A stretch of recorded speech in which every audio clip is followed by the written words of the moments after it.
Hola, muy buenos días a todos y a todas. Primero de nada, quiero pedir disculpas por no poder estar hoy presencialmente en la celebración del Día Mundial de la Tuberculosis y también quiero agradecer este premio a toda la FUI-TV y a sus organizadores. A continuación voy a realizar una exposición de mi tesis doctoral que fue defendida en diciembre del 2023 y que lleva por título Evaluación de herramientas para un manejo asistencial más personalizado, integral y eficaz de las personas con tuberculosis.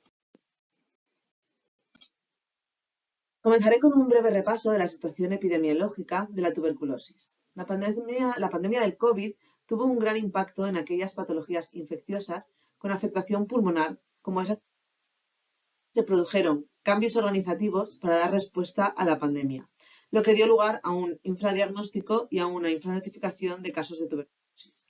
De hecho, según el último informe de la OMS, en el año 2020 se produjo una reducción en el número de notificaciones del 18% respecto al 2019. Y en el año 2022 ya hubo 7,5 millones de notificaciones de tuberculosis, a pesar de que no son datos reales, ya que se estima que un tercio de los casos no llega a notificarse. En tuberculosis, la ausencia de crecimiento en el cultivo no es necesariamente indicativa de curación.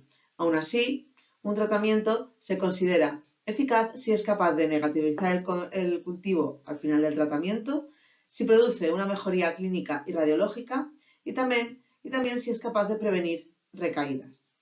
Además, las únicas medidas estandarizadas que tenemos para monitorizar la respuesta al tratamiento vienen dadas por la medición de variables clínicas, radiológicas y microbiológicas.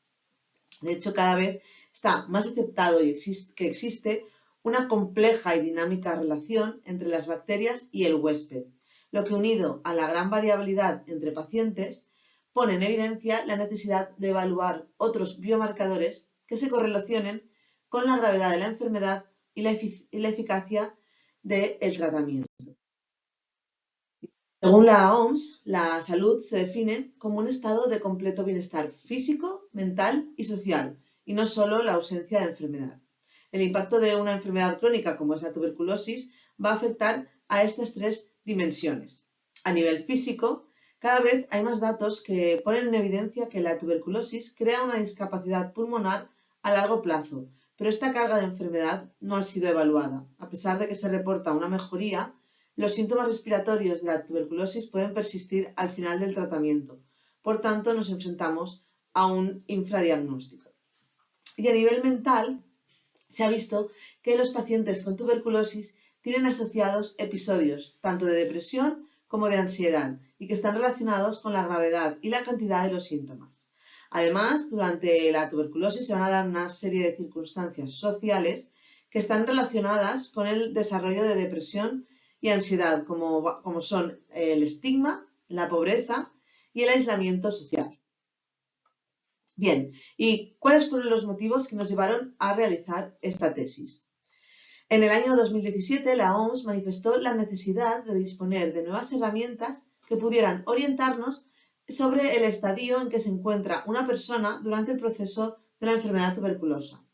Por tanto, nos planteamos esta tesis con el objetivo de contribuir con la investigación de nuevas estrategias que nos permitan realizar una atención más personalizada de las personas con tuberculosis, evaluando para ello el comportamiento de ciertos biomarcadores como pueden ser los parámetros inflamatorios, la gravedad de los síntomas, el impacto físico y el impacto social. En este contexto se inició el proyecto STAGE-TB, coordinado desde la Unidad de Tuberculosis Experimental, desde la UTE en Canruti, y una de las líneas de investigación principal de la UTE es el estudio pronóstico de los pacientes con tuberculosis, a partir del cual se pretende desarrollar un algoritmo que ayude a un manejo individual, a un manejo clínico más individualizado de las personas con tuberculosis basado en sus características. Bien, ante esta situación nos planteamos una hipótesis general, que fue caracterizar la evolución de la clínica de los parámetros analíticos, microbiológicos y la calidad de vida de las personas con tuberculosis nos va a ayudar a tener un manejo asistencial más personalizado y a mejorar el control de la enfermedad a nivel comunitario. Y a partir de aquí establecimos 3 objetivos específicos. En primer lugar, crear y seguir una cohorte de personas con tuberculosis y la realización de pruebas diagnósticas y de seguimiento. El segundo objetivo específico es evaluar la utilidad de los síntomas, los parámetros inflamatorios y la calidad de vida como biomarcadores de gravedad. Y por último, estudiar la calidad de vida mediante el cuestionario BCNQ y reducirlo a través de la conversión de la escala para poder implementarlo durante el manejo clínico de las personas con tuberculosis. En cuanto a la metodología de los objetivos 1 y 2, hemos diseñado un estudio prospectivo de casos de tuberculosis en el área metropolitana de Barcelona, para lo cual se ha contado con la participación de 5 centros, el Hospital Germans Trias i Pujol, Vall d'Hebron Drassanes, el Hospital Sant Joan de Déu, el Hospital del Mar y Serveis Clínics. El análisis de estos datos comprende los pacientes incluidos entre abril del 2018 y diciembre del 2021 y se han incluido tanto personas adultas como pacientes pediátricos microbiológicamente confirmados.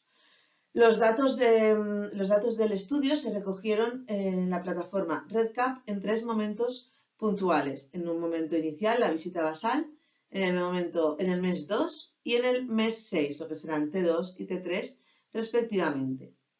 También se han recogido datos de calidad de vida a través de 2 cuestionarios. Por una parte, el St. George Respiratory Questionnaire, que se diseñó para medir el impacto de la enfermedad respiratoria percibida por los pacientes.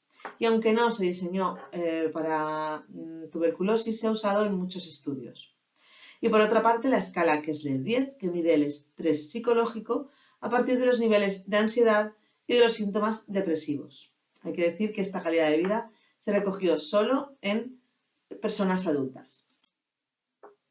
Por lo que se refiere a las características de la cohorte, se incluyeron 94 participantes. De estos, el 97,6% fueron mujeres y el 72,3% hombres, y casi un 14% fueron menores de 18 años. El 50% de la población fueron personas nacidas en España, seguida por la población pakistaní, que estaba representada en un 18%. En estas gráficas podemos ver la distribución por países según la edad.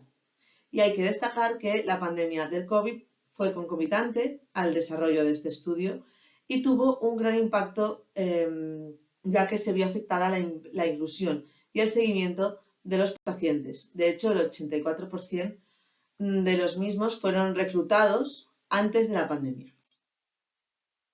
A nivel microbiológico, el 91% de los adultos obtuvo un resultado positivo en el cultivo en el momento basal, frente al 30,7% en el caso de los niños. Además, la baciloscopia fue positiva en un 43,5% de los casos y del total de la muestra, más del 72% fueron sensibles a fármacos antituberculosos de primera elección. A continuación, pasamos a describir los síntomas. En esta primera diapositiva, en esta primera tabla, vemos cómo a lo largo del tratamiento se observó una disminución significativa de la presencia de síntomas tanto en niños como en adultos. En esta tabla vemos de manera más detallada la presencia de cada uno de los síntomas para cada una de las visitas de estudio, tanto en niños como en adultos, destacando la tos productiva en adultos con casi un 52% y el síndrome constitucional para los niños con casi un 54%. Asimismo, en los adultos, el dolor torácico, la tos productiva, la disnea, y la sensación febril y la linfadenopatía estuvieron presentes en el tiempo 3. En cambio, en el caso de los niños, la tuberculosis se manifiesta de una manera diferente, lo cual queda reflejado en la evolución de los síntomas, ya que podemos ver cómo tienden a mejorar más rápidamente.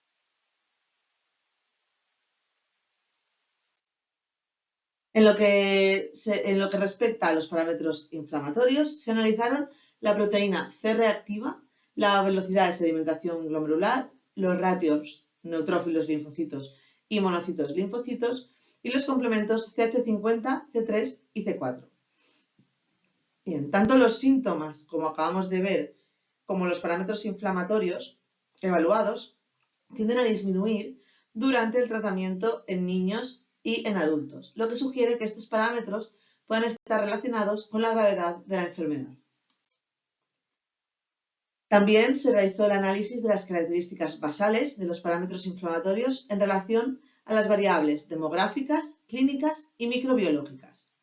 A nivel basal, se vieron diferencias en los niveles de PCR según sexo, consumo de alcohol y el tipo de tuberculosis.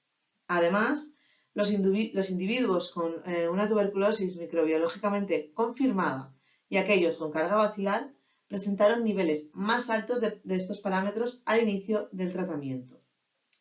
Y en relación con los síntomas, aquellos con presencia de síntomas en la visita basal presentaron valores de VSG más elevados y en concreto se observó un aumento de los 4 parámetros inflamatorios al inicio del estudio en aquellos pacientes con síndrome constitucional. En cuanto al St. George Respiratory Questionnaire, se analizaron 85 cuestionarios de 38 pacientes adultos con tuberculosis pulmonar. En esta gráfica vemos cómo la mediana de la puntuación del St. George total mejora significativamente entre la visita basal y el tiempo 3, pero hay que tener en cuenta que estos valores se encuentran por encima del rango normal de esta escala, que se sitúa entre 5 y 7 puntos. Al analizar el St. George por grupos en el momento basal, destaca que solo aquellas personas mayores de 60 años presentaron valores dentro de la normalidad, que como hemos dicho es entre 5 y 7 puntos. Además, vimos que los pacientes de mediana edad, los que presentaron algún síntoma, obtuvieron un valor significativamente más alto en la escala del St. George en comparación con aquellas personas más jóvenes o sin síntomas.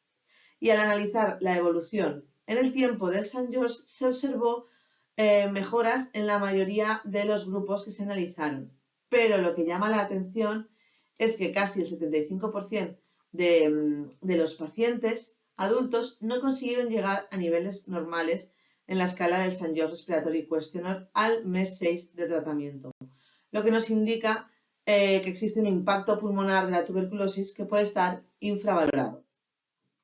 En relación al cuestionario Kessler 10, se analizaron 164 cuestionarios de 60 personas adultas y en este caso se incluyeron todos los tipos de tuberculosis. En el análisis de la evolución de la escala, a lo largo del tratamiento se observó una mejora significativa tanto en el tiempo 2 como en el tiempo 3. Y en este caso, la puntuación normal de la escala es obtener una puntuación menor de 20 puntos. En el momento basal, los grupos que obtuvieron una puntuación mayor en la escala Kessler fueron las personas de mediana edad, las nacidas en España y aquellas con antecedentes de enfermedad psiquiátrica. Y la evolución de la escala a lo largo del tiempo mostró una mejora generalizada en la gran mayoría de los grupos. Pasamos ahora a presentar los resultados del estudio de los factores predictores. Vimos que ninguno de los parámetros inflamatorios analizados resultó relacionado con la conversión del cultivo al tiempo 2 en pacientes con tuberculosis pulmonar confirmada microbiológicamente, pero sí que se asoció con la gravedad clínica medida como la presencia de 4 o más síntomas en el momento basal. Por tanto, con una conversión del cultivo más lenta a los 2 meses.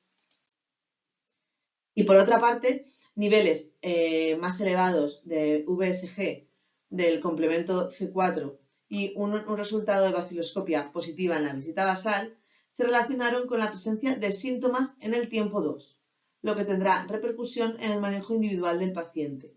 Y aunque este hecho no tiene trascendencia a nivel terapéutico, sí que lo va a tener a nivel del manejo individual de la persona con tuberculosis, ya que esta información puede ayudar al paciente a afrontar el futuro de su enfermedad con más tranquilidad y con un menor nivel de angustia. Al realizar las curvas ROC, vimos que el mejor predictor de la conversión del cultivo a los 2 meses es la PCR basal, por sus resultados obtenidos del área bajo la curva, con una sensibilidad del 95% y una especificidad del 22% para un punto de corte de 0,82 miligramos litro. Bien, continuamos con el objetivo número 3 de nuestro estudio y su metodología. Desde la UTE se creó una encuesta de 56 preguntas relacionadas con la calidad de vida reportada por el paciente, que es lo que se llamó la encuesta BCNQ. Lo que hicimos en este estudio fue convertir la encuesta en una escala, seleccionando para ello 18 preguntas y teniendo en cuenta que eran preguntas cuyas respuestas podían ser puntuadas de manera objetiva.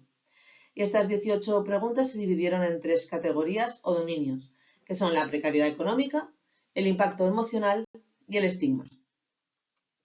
Bien, en total se analizaron 144 cuestionarios BCNQ de 65 personas adultas. Lo que analizamos en este estudio fueron las 18 preguntas seleccionadas de la escala BCNQ 18. En la gráfica de la izquierda vemos cómo a nivel global la calidad de vida de los participantes no mejoró significativamente hasta el tiempo 3. Y al mirar los resultados de estas escalas, de esta encuesta para cada uno de los dominios, se ve como el dominio del impacto emocional es el que muestra una mejoría más destacada a lo largo del tiempo y el que presenta mayor puntuación en la visita basal. Al analizar el BCNQ 18, la escala creada según sexo, vemos cómo la tendencia de los resultados del cuestionario fue diferente para ambos sexos, siendo mayor en las mujeres.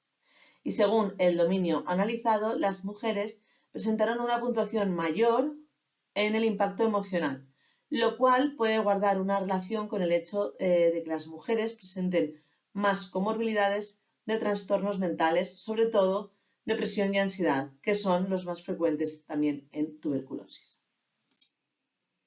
A nivel microbiológico se vieron diferencias entre los casos con baciloscopia positiva y negativa en el mes 2, lo cual podría explicarse porque aquellos con una baciloscopia positiva al inicio pueden haber padecido una tuberculosis más grave o avanzada.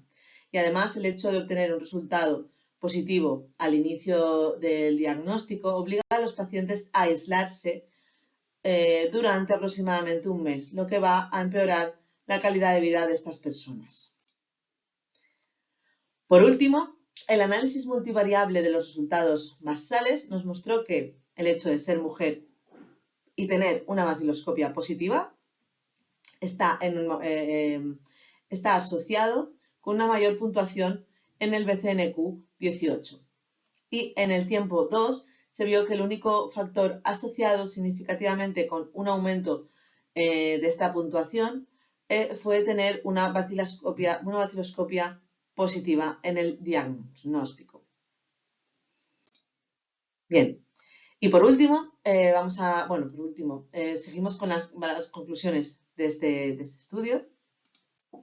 Bien, en primer lugar hemos visto que ha sido posible realizar con éxito un estudio longitudinal prospectivo en áreas de baja incidencia de tuberculosis como es la nuestra, a pesar de los desafíos que supone. Por otra parte, aunque son necesarios más estudios, nuestros resultados avalan el uso de los parámetros inflamatorios, de la gravedad clínica y de la calidad de vida durante el seguimiento de los individuos con tuberculosis como herramientas complementarias a la evaluación de la respuesta al tratamiento. También hemos visto que los niveles elevados de parámetros inflamatorios en el momento basal están relacionados con la carga bacilar y con la gravedad de la enfermedad. Por tanto, pueden ayudarnos a predecir el mantenimiento de los síntomas, y aunque se necesitan estudios a gran escala para determinar su aplicabilidad. Además, hemos demostrado que existe una persistencia de los síntomas respiratorios medidos por el St. George Respiratory Questionnaire al final del tratamiento. Por tanto, son necesarias nuevas estrategias que nos permitan evaluar las secuelas en la función pulmonar. En relación al riesgo psicológico, las personas de mediana edad, aquellas nacidas en España y aquellas con antecedentes de enfermedad psiquiátrica, dieron niveles elevados de malestar psicológico por encima de lo normal en el momento basal. Por tanto, es importante aplicar estas estrategias sanitarias que puedan repercutir en la calidad de vida para poder evaluar la función pulmonar y la salud mental a lo largo del proceso de enfermedad. El hecho de ser mujer y tener una carga bacilar al inicio del estudio está asociado con una puntuación mayor en el BCNQ-18 y la escala BCNQ-18 podría ser útil para realizar el seguimiento de individuos con tuberculosis en la región europea de la OMS. Y como recomendaciones de este estudio tenemos las siguientes. Incluir la evaluación de la PCR y la VSG en el seguimiento de pacientes con tuberculosis, evaluar la función respiratoria al final del tratamiento y establecer unas medidas de rehabilitación adecuadas. También es necesario incorporar estrategias para poder detectar alteraciones en la salud mental y, en el caso de duda o de riesgo detectado, poder derivar a servicios especializados en psiquiatría o psicología. Y por último, recomendamos validar el cuestionario BCNQ externamente. Pues con estas recomendaciones finalizo la exposición de mi tesis doctoral y quiero dar las gracias a la organización de la FUITB por este premio otra vez, a mis directores de tesis y a todos los centros participantes en el estudio y a todas las personas que han estado apoyándome a lo largo de todo este proceso. Muchas gracias a todos por su atención.